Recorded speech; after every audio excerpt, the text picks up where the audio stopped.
টি-20 world কাপে বাংলাদেশের অবস্থা এমনই হয়েছে। বাংলাদেশ যখন ব্যাট করতে নামে, আমি মনে করি প্রতিটা বলে মনে হয় একটা একটা উইকেট যাবে।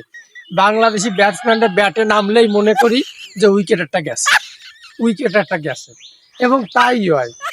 সৌম্য লিটন, শান্ত লিটন, লিটন 6, তানজিম তামিম 17, মোটামুটি তহিদ হৃদয় 0।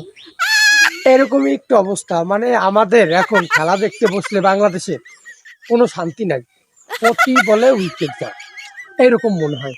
মানে বিপক্ষ দলের সব থেকে যেটা নর্মাল বলিং, সেটাও যদি বল করে, আমরা মনে করি এই বলে উইকেট যাবে। সবচেয়ে ভালো বলিং আসলে তো কথাই নাই। মানে সবসময় কোনো সময় মাথায় আসে না এই যে 6 হবে, এই যে 4 হবে, এই যে সিঙ্গেল হবে, এই যে নো বল হবে, এরকম কোনো চিন্তা মাথায় আসে না। সবসময় মাথায় আসে কি উইকেট যাবে। আবার বাংলাদেশ যখন বল করে, তখন মনে হয় যে প্রতিটা বল 6 হবে, প্রতিটা বল 4 হবে, প্রতিটা বলে একটা না একটা অঘটন ঘটবে, কিন্তু উইকেট পড়বে না। বাংলাদেশের বল করলে যে উইকেট নেবে এই চিন্তা মাথায় আসে না। তাহলে এই বাংলাদেশ টিম কি দিচ্ছে? এরা কি ওয়ার্ল্ড কাপ যাওয়ার যোগ্য?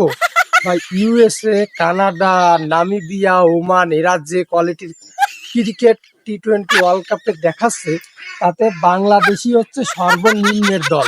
এবং বাংলাদেশ এই বিশ্বকাপে সবচেয়ে অধপতনের দল। বাংলাদেশ ইতিহাসের সবচেয়ে বাজে দল নিয়ে এবার ওয়ার্ল্ড কাপ খেলতে গেছে। তাই এই দল নিয়ে বেশি কিছু আশা করি না। অল্পতেই বাংলাদেশ শিক্ষা সফর শেষ করে বাড়ি চলে আসবে। ধন্যবাদ সবাইকে।